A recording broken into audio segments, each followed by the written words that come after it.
Halo teman-teman, jadi pada video kali ini saya dan juga teman saya Endro akan menjelaskan tentang APBD dan juga APBN. Jadi pertama-tama itu saya akan menjelaskan terlebih dahulu tentang apa sih pengertian dari APBN ini. Jadi APBN adalah suatu daftar yang memuat rincian dari pengeluaran dan juga pendapatan dari suatu negara dalam jangka waktu 1 tahun. 1 tahun. Jadi APBN ini ditetapkan dengan undang-undang dan juga dilaksanakan secara terbuka dan bertanggung jawab. Secara terbuka maksudnya APBN ini nanti bisa ditunjukkan ke masyarakat luas agar masyarakat bisa tahu apa saja sih pengeluaran dan juga pendapatan dari negara. Saya akan menjelaskan tentang pengertian dari APBD. Nah, jadi APBD itu adalah rencana keuangan tahunan pemerintah daerah yang dibahas dan disetujui oleh pemerintah daerah dan DPRD, serta ditetapkan dengan peraturan daerah. Yang berikutnya saya akan menjelaskan tentang tujuan dari APBN. Jadi tujuan dari APBN adalah hanya satu saja, yaitu sebagai pedoman penerimaan dan juga pengeluaran negara dalam melaksanakan tugas kenegaraannya, serta untuk meningkatkan produksi dari suatu negara. Seperti itu. Sekarang kita akan membahas tentang tujuan dari APBD itu tersebut. Nah, jadi tujuan dari APBD sendiri ada empat salah. Yang pertama untuk membantu pemerintah daerah mencapai tujuan fiskal. Nah, yang kedua meningkatkan peraturan atau juga koordinasi tiap bagian yang berada di lingkungan pemerintah daerah. Yang ketiga menciptakan efisiensi terhadap penyedia barang dan jasa. Dan yang keempat menciptakan prioritas belanja pemerintah daerah. Selain APBD dan juga APBN, kami juga akan menjelaskan tentang jenis-jenis dari belanja negara serta jenis-jenis dari pengeluaran negara. Jadi yang pertama kami akan menjelaskan terlebih dahulu tentang jenis-jenis dari belanja negara. Jenis-jenis belanja negara dibagi menjadi beberapa bagian atau beberapa hal seperti itu. Jadi yang pertama adalah belanja pegawai. Jadi belanja pegawai ini adalah kompensasi dalam bentuk uang ataupun juga barang kepada pegawai negeri, pejabat negara ataupun pensiunan serta pegawai honorer yang akan diangkat sebagai pegawai lingkup pemerintah. Lalu yang berikutnya ada belanja barang. Jadi belanja barang adalah pengeluaran yang digunakan untuk pembelian barang ataupun jasa yang habis sekali pakai untuk produksi barang ataupun jasa yang dipasarkan maupun tidak dipasarkan. Itu ada belanja modal. Nah, belanja modal adalah pengeluaran anggaran yang digunakan untuk pembayaran perolehan aset atau menambah nilai aset tetap yang memberi manfaat lebih dari satu periode akuntansi dan melebihi batas minimal kapitalisasi aset tetap atau aset lainnya yang ditetapkan pemerintah. Nah, kemudian yang kedua ada belanja bunga utang. Nah, belanja bunga utang adalah pengeluaran anggaran yang digunakan untuk membayar kewajiban atas penggunaan pokok utang, baik utang dalam negeri maupun utang luar negeri.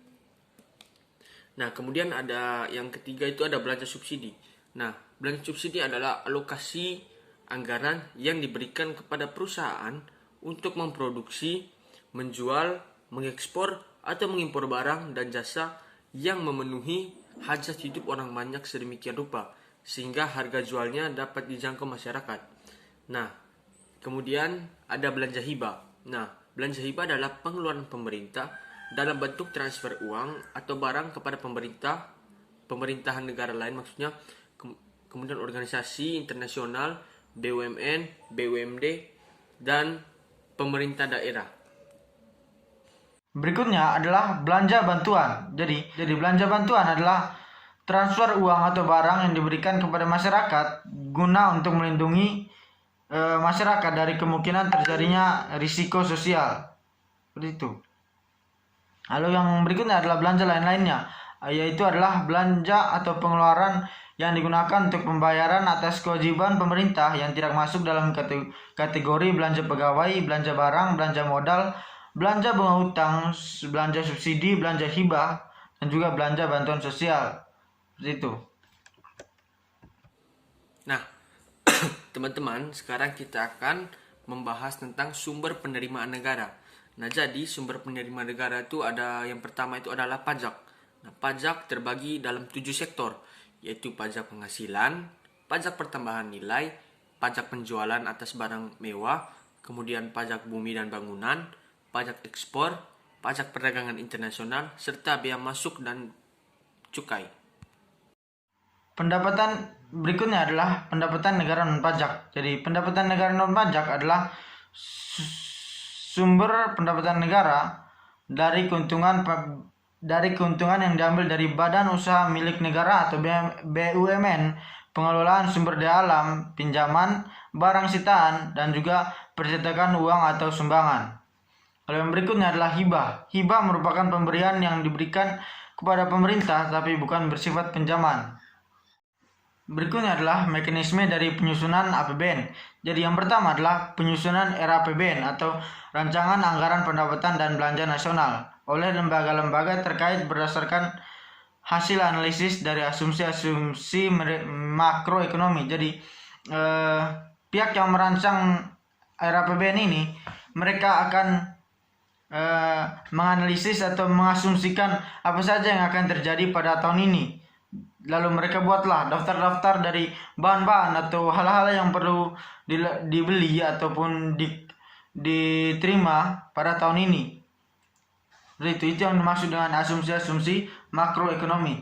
Lalu yang berikutnya, pemerintah akan mengajukan RAPBN tersebut kepada DPR untuk didiskusikan lebih lanjut apakah RAPBN ini dapat disetujui atau juga tidak.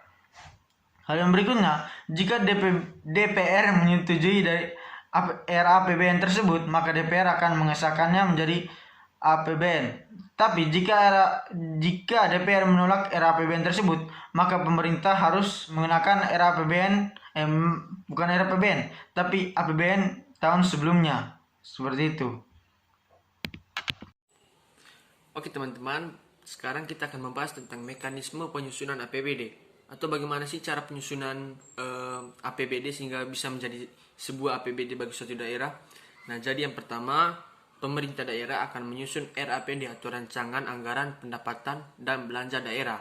Nah, kemudian pemerintah daerah akan mengajukan rancangan tersebut kepada DPRD untuk dirapatkan. Nah, kemudian DPRD akan memberikan keputusan apakah RAPD tersebut disetujui atau tidak. Nah, jika disetujui maka akan menggunakan RAPD tersebut. Nah, dan jika tidak disetujui maka akan menggunakan RAPD yang lama atau menggunakan APBD tahun lalu. Nah, seperti itu teman-teman kurang lebih cara penyusunan APBD. Ya, berikutnya saya akan menjelaskan tentang perkembangan dari APBD dari tahun 2016 sampai dengan tahun 2020. Jadi, yang pertama-tama adalah tahun 2016. Nanti datanya teman-teman bisa lihat di sebelah sini, nanti akan muncul dan mungkin muka saya akan tertutupi. Jadi yang pertama dari data tersebut dapat kita lihat bahwa pendapatan negara dan hibah berjumlah sebesar 1.822 triliun lebih. Lalu kemudian untuk belanja negaranya adalah 2.095 triliun lebih.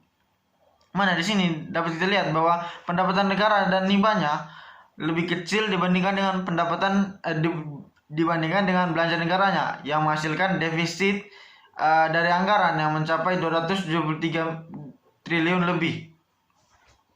Lalu kemudian untuk belanja negara yang direalisasikan oleh pemerintah adalah sebesar 1.859,5 triliun.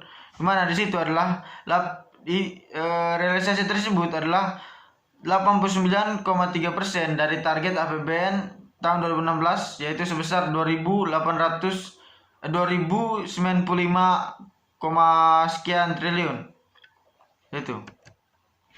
Lalu kemudian untuk APBN tahun 2017 nanti teman-teman bisa lihat di sini juga, nanti akan muncul di sini. Jadi dari data tersebut pendapatan negara dan hibah yang kita dapat lihat adalah berjumlah sebesar 1.750, sekian triliun. Lalu kemudian untuk belanja negaranya adalah 2.080,4 sekian triliun. Di mana di sini masih sama seperti tahun sebelumnya, belanja negaranya lebih tinggi dibandingkan dengan pendapatan negara dan hibah. Di mana hal ini menyebabkan defisit pada APBN tahun 2017 sebesar 2,57% atau senilai dengan 345,8 triliun, di mana angka ini jauh lebih kecil dibandingkan target APBN perubahan sebesar 2,92% atau senilai 397,2 triliun. Lalu kemudian untuk tahun 2018 teman-teman bisa lihat lagi di sini. Di situ dapat kita lihat bahwa pendapatan negaranya adalah sebesar 1.894,7 triliun dan belanja negaranya adalah 2.220,7 triliun.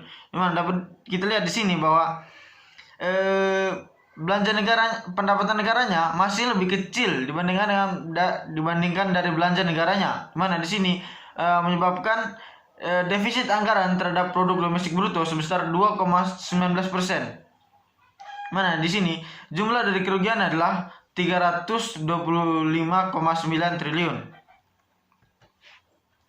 Lalu berikutnya untuk tahun 2019 teman-teman bisa lihat lagi sebelah sini. Itu dapat dilihat bahwa masih sama seperti tahun sebelumnya, bahwa pendapatan negaranya lebih kecil dibandingkan belanja negaranya. Jadi pendapatan negaranya adalah sebesar 2.165,1 triliun dan kemudian untuk belanja negaranya ada 2.461,1 triliun. Lalu kemudian untuk defisit anggarannya atau defisit dari tahun ini lebih kecil dibandingkan dengan tahun sebelumnya, yaitu sebesar 296,0 triliun. Lalu untuk tahun 2020 datanya teman-teman masih bisa lihat di sebelah sini lagi. Di situ dapat kita lihat bahwa belanja negaranya pendapatan negaranya masih lebih kecil dibandingkan dari belanja negaranya. Nah, di situ pendapatan negaranya dapat kita lihat sebesar 2.233,2 triliun. Lalu kemudian untuk belanja negaranya adalah sebesar 2.540 triliun. Di sini defisit anggarannya menjadi lebih naik lagi, yaitu sebesar 307,2 triliun lebih, teman-teman. Oke teman-teman, jadi sekarang kita akan membahas tentang perkembangan APBD. Dari tahun 2016 sampai dengan tahun 2019. Nah, jadi karena ini perkembangannya dalam bentuk data, jadi nanti akan saya tampilkan di atas ini. Nah, jadi ada yang pertama itu ada jenis pendapatan. Nah, jenis pendapatan itu ada 3, yang pendapatan asli daerah, dana perimbangan, dan dana lain-lainnya. Nah, pendapatan asli daerah itu ada 4, pajak daerah, retribusi daerah, hasil perusahaan milik daerah dan pengelolaan kekayaan daerah yang dipisahkan, kemudian dan lain-lainnya. Kemudian ada dana perimbangan. Nah, itu ada 4 juga. Yang pertama itu bagi hasil pajak, bagi hasil bukan pajak atau sumber daya alam, kemudian dana alokasi umum, kemudian dana alokasi khusus. Nah,